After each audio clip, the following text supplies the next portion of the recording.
Hey everyone, নমস্কাৰ collection চ্যানেললৈ স্বাগতম। আশা কৰোঁ সকলো ভালে আছে। সৰস্বতী পূজা বুলি মই এতিয়ালৈকে কেইবাটাও ভিডিঅ' আপোনালোকৰ লগত শ্বেয়াৰ কৰিছোঁ। গোটেইকেইটা মেকআপ টিউটৰিয়েলছ আছিলে, কিন্তু আজিৰ ভিডিঅ'টোত মই সৰস্বতী পূজালৈ বুলি কেইটামান সিম্পল হেয়াৰ ষ্টাইল দেখুৱাম।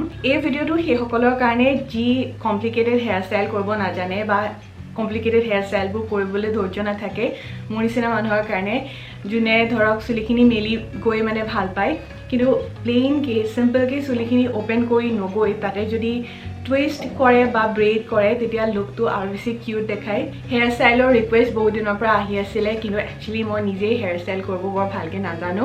ইয়াৰ আগতে মই খোপা বান্ধাৰ হেয়াৰ ষ্টাইল কেইটামান কৰিছিলোঁ, সেইকেইটা মোৰ একদম বেচিক হেয়াৰ ষ্টাইল। বিয়া বাৰুলৈ গ'লে মই তেনেকৈ যাওঁ, চ' তাৰ লিংকটো মই ওপৰত দি দিম। যদি আপুনি খোপা বান্ধি যাম বুলি ভাবিছে তেন্তে সেই ভিডিঅ'টো চাব পাৰে। যদি আপুনি চুলিখিনি চিম্পলি মেলি যাম বুলি ভাবিছে তাৰ কাৰণে কেইটামান 4-5টামান টুইষ্টিং আৰু ব্ৰেডিঙৰ আইডিয়া এই ভিডিঅ'টোত মই আপোনালোকৰ লগত শ্বেয়াৰ কৰিম। ত' ক'ৰবালৈ যাব লগা হ'লে চুলিখিনি মই মেলিয়ে যাওঁ, কিন্তু কেতিয়াবা এনেকুৱা টুইষ্টিং হেয়াৰ ষ্টাইল কৰোঁ যাতে অলপমান ষ্টাইলিছ লুক এটা আহে। আশা কৰোঁ ভিডিঅ'টো চাই ভাল পাব। হেয়াৰ ষ্টাইলকেইটা দেখুৱাৰ আগতে মই আপোনাক ঘৰতে হেয়াৰ স্পা কৰিবৰ বাবে এটা হেয়াৰ স্পা কিট দেখুৱাম। এইটো নিউডৰ হেয়াৰ স্পা কিট, আৰু মই যদি বাহিৰত গৈ পেলাই হেয়াৰ স্পা কৰিবলৈ সময় নহয় তেন্তে এইটো ইউজ কৰোঁ। চ' আপোনালোকেও ট্ৰাই কৰি চাব পাৰে। এই কিটটো ব্যৱহাৰ কৰি আপুনি ঘৰতে নিজৰ চুলিখিনি অলপ ভালকৈ যত্ন ল'ব পাৰে। হেয়াৰ স্পা কৰাৰ প্ৰচেছটো মই কুইকলি এই ভিডিঅ'টোত দেখুৱাই দিছোঁ। প্ৰথমতে এইটো 10 মিনিটছৰ DIY হেয়াৰ স্পা। ইয়াতে 4টা ষ্টেপ আছে ইজিলি কৰিব পৰাকৈ। এই কিটটোত পেৰাবিন, ছালফেট, ফেলাইট, ডাইঅক্সিন এনেকুৱা ধৰণৰ হাৰ্মফুল কেমিকেলছবোৰ নাথাকে। চ' যাৰ চুলি আৰু স্কাল্পৰ প্ৰব্লেম আছে তেওঁলোকে ইজিলি এনেকুৱা ধৰণৰ chemical free spa kit use কৰিব পাৰে। ইয়াতে ফাৰ্ষ্ট ষ্টেপটোত স্ক্ৰাব লগাব লাগে স্কাল্পত, আৰু ডেণ্ড্ৰাফ থাকিলে বা খুব বেছি অইল থাকিলে সেইখিনি ক্লিয়াৰ হৈ যায়। তাৰপিছত শ্বেম্পু কৰিব লাগে। থাৰ্ড ষ্টেপত শ্বেম্পু কৰি চুলিখিনি ধোৱাৰ পিছত কণ্ডিশ্যনাৰ এপ্লাই কৰিব লাগে, আৰু ফাইনেলি চুলিখিনি ভালকৈ ধুই অলপমান শুকোৱাৰ পিছতে মানে ডেম্প হৈ থকা অৱস্থাতে হেয়াৰ চিৰামটো এপ্লাই কৰিব লাগে। চ' এই স্পাটো কৰাৰ পিছত মোৰ চুলিখিনি বহুত স্মুথ হৈ গৈছিলে, লগতে যিমান মোৰ ফ্ৰিজি হেয়াৰ থাকে কম হৈছিলে তাতকৈ। চ' ইয়াৰ লিংকবোৰ মই তলত দি দিম, এবাৰ ট্ৰাই কৰি চাব পাৰে।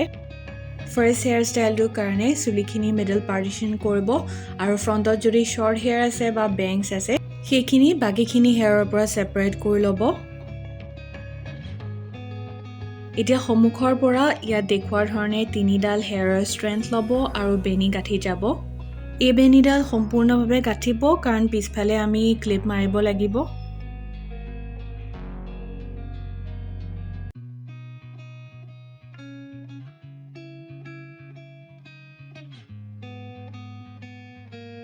বেনিডাল পিছফালে ক্লিপ লগোৱাৰ আগতে পিছফালৰ চুলিখিনি অলপমান দাঙি ল'ব। তেনেকৈ যদি ক্লিপ মাৰে ক্লিপডাল পিছত দেখা পাই নাথাকে।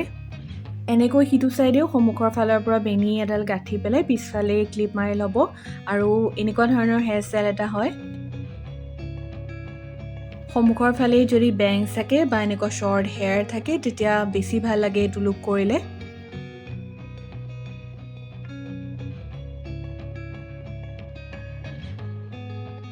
নেক্সট হেয়াৰ ষ্টাইলটোৰ কাৰণে মই চুলিৰ ৰাইট হেণ্ড ছাইডে পাৰ্টিশ্যন কৰিছোঁ। যোনফালে চুলিৰ ভলিউমটো বেছিকৈ আছে সেইফালৰ পৰা সন্মুখৰ ফালৰ পৰা পিছফাললৈ এনেকৈ চুলিৰ ষ্ট্ৰেণ্ড এটা টুইষ্ট কৰি পেলাই পিছফালে ক্লিপ মাৰিব লাগে। প্ৰথমবাৰৰ নিচিনাকৈ ছেকেণ্ডবাৰো একে মাউণ্টত চুলি লৈ এনেকৈ টুইষ্ট কৰিম, আৰু পিছফালে আৰু এডাল ক্লিপ মাৰি ল'ম। আনটো ছাইডেও এনেকৈ 2-3টা হেয়াৰ ষ্ট্ৰেণ্ড লৈ টুইষ্ট কৰি ল'ব। এনেকুৱা কিমানটা ষ্ট্ৰেণ্ড হ'লে ভাল দেখি সেইটো আপোনাৰ শ্বেপৰ ওপৰত ডিপেণ্ড কৰিব। চ' আপোনাক যেনেকৈ ভাল লাগে তেনেকৈ আপুনি এনেকুৱা ষ্ট্ৰেণ্ড লৈ পেলাই টুইষ্ট কৰি এইটো হেয়াৰ ষ্টাইল কৰিব পাৰে।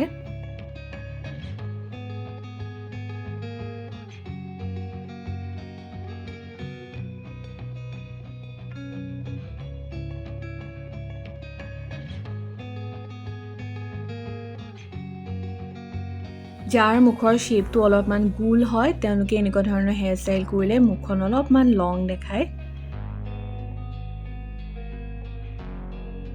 থাৰ্ড হেয়াৰ ষ্টাইলটোৰ বাবেও মই ৰাইট হেণ্ড ছাইডে পাৰ্টিশ্যন ৰাখিছোঁ, আৰু যোনফালে মোৰ চুলিৰ কোৱান্টিটি কম আছে সেইফালে এডাল বেনি গাঁঠি লৈছোঁ।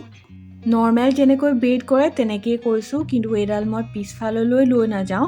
ব্ৰেইড কৰি পেলাই সন্মুখৰ ফালে মই ক্লিপ লগাম।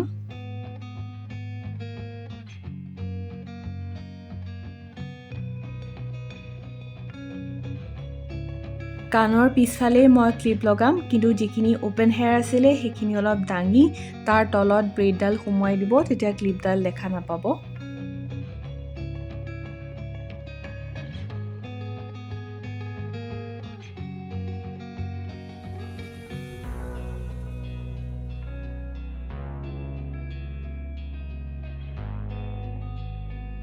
নেক্সট দুটা হেয়াৰ ষ্টাইলৰ কাৰণে মই লেফ্ট হেণ্ড চাইডে পাৰ্টিশ্যন কৰিছোঁ আৰু যোনফালে চুলিৰ ভলিউমটো বেছি আছে সেইফালে এনেকৈ চুলিৰ ষ্ট্ৰেংথ লৈ টুইষ্ট কৰিছোঁ এই হেয়াৰ ষ্টাইলটোৰ বাবে কেৱল দুটা ষ্ট্ৰেংথ লৈ পেলাই টুইষ্ট কৰিলেই হ'ল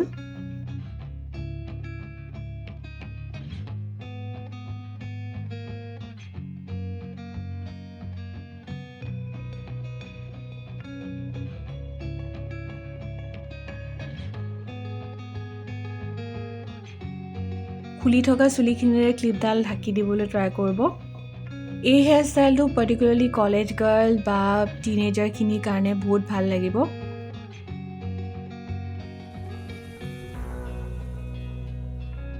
নেক্সট হেয়াৰ ষ্টাইলটোত মই ফ্ৰেঞ্চ ব্ৰেইড কৰিম নৰ্মেল ব্ৰেইড যেতিয়া থাকে তেতিয়া তিনিডাল হেয়াৰ ষ্ট্ৰেণ্ড থাকে আৰু তাতে আমি গাঁঠিবোৰ দি যাওঁ কিন্তু ফ্ৰেঞ্চ ব্ৰেইড কৰিবলৈ হ'লে প্ৰত্যেকবাৰে ছাইডত যোনটো হেয়াৰ ষ্ট্ৰেণ্ড থাকে তাৰ লগত ওপেন হেয়াৰৰ পৰা মানে খুলি থকা চুলিৰ পৰা অলপ অলপকৈ এড কৰি যাব লাগে আৰু প্ৰত্যেকবাৰ গাঁঠি দিওঁতে এনেকৈ এড কৰিব লাগে প্ৰথমতে তাৰপিছত বেনি গাঁঠিটো দিয়ে ফ্ৰেঞ্চ ব্ৰেইড কৰাটো অলপমান দিগদাৰ চ' মই ইয়াতে বহুত শ্ল'লি দেখুৱাইছোঁ প্ৰচেছটো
এনেকৈ 4-5টামান গাঁঠি ফ্ৰেঞ্চ ব্ৰেইড কৰিলোঁ আৰু পিছৰখিনি মই নৰ্মেল ব্ৰেইডেই কৰিম আৰু শেষত মই এডাল ক্লিপ মাৰি পিছফালে টাক কৰি দিম